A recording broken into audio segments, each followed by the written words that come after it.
আমাদের আজকের আলোচনার বিষয় রূপতত্ত্ব ভাষাবিজ্ঞানের।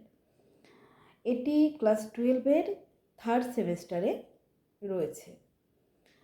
আমরা অতি সংক্ষেপে বিষয়টি নিয়ে আলোচনা করব, তাই কেউ স্কিপ না করে ভিডিওটা পুরোটা দেখো। যাই হোক, এবার আমরা মূল আলোচনায় চলে আসি। রূপতত্ত্ব আলোচনার ক্ষেত্রে যে প্রসঙ্গটি অনিবার্যভাবে আসে তা হলো স্বনিম। এই স্বনিম কি, সে প্রসঙ্গে ইতিপূর্বেই আমি আমার একটি ভিডিওতে বলা হয়েছে, ধ্বনিতত্ত্ব নামক ভিডিওটাতে বলা হয়েছে স্বনিম কি, তাই সেটার পুনরাবৃত্তি আর করলাম না। তা এই এক বা একাধিক স্বনিম যখন মিলেমিশে যায়, মিলেমিশে গিয়ে একটা ক্ষুদ্রতম একক তৈরি হয় এবং এককটি অবশ্যই অর্থপূর্ণ হবে, তখন সেই গঠনটাকে রূপিম বা মূল রূপ বলা হয়। তাহলে রূপিম বা মূল রূপ কি? এক বা একাধিক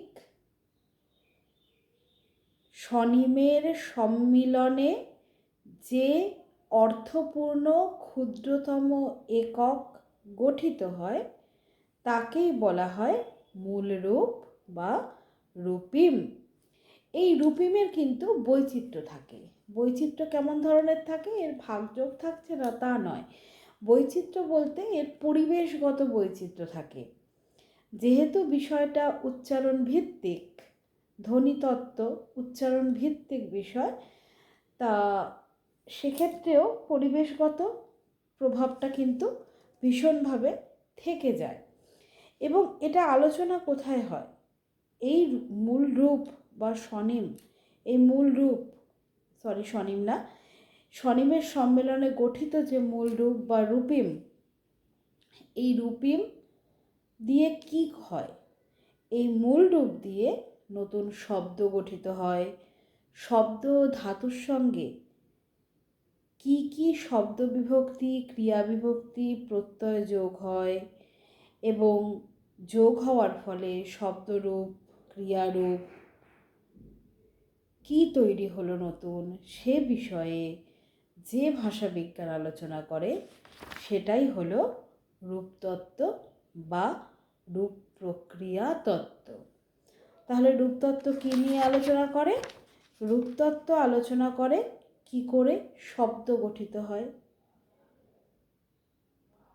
শব্দ ও ধাতুর সঙ্গে কি কি শব্দ বিভক্তি ও ধাতু বিভক্তি বা প্রত্যয় যোগ করে নতুন কোনো শব্দরূপ বা ধাতুরূপ পাওয়া যায় বা ক্রিয়ারূপ পাওয়া যায়, তা নিয়ে আলোচনা করে।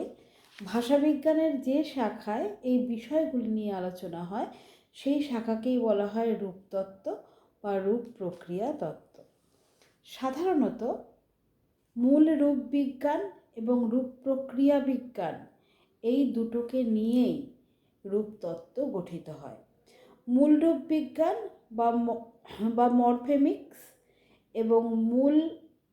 এবং রূপ প্রক্রিয়া বিজ্ঞান বা মরফোলজি, এই দুটো নিয়েই রূপতত্ত্ব বা মরফোলজি আলোচনা করে। যাই হোক, তাহলে আমরা কি দেখলাম সংক্ষেপে আরেকবার বলে দিই ছোট্ট করে। প্রথম কথা হচ্ছে গিয়ে, রূপতত্ত্বের ক্ষেত্রে স্বনিমের একটা গুরুত্বপূর্ণ ভূমিকা আছে।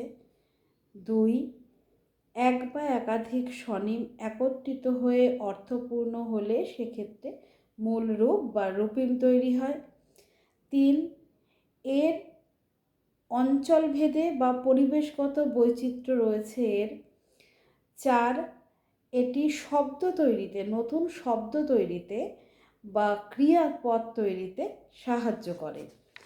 এই গেল রূপতত্ত্ব বা রূপিম। পরবর্তী ভিডিও নিয়ে খুব শীঘ্রই আসছি। আপাতত ভাষাবিজ্ঞান নিয়ে আলোচনা করব, পরবর্তী ভিডিও নিয়ে খুব শীঘ্রই আসছি। যদি আলোচনা ভালো লেগে থাকে তাহলে চ্যানেলটি সাবস্ক্রাইব করো। আর সবাই ভালো থেকো।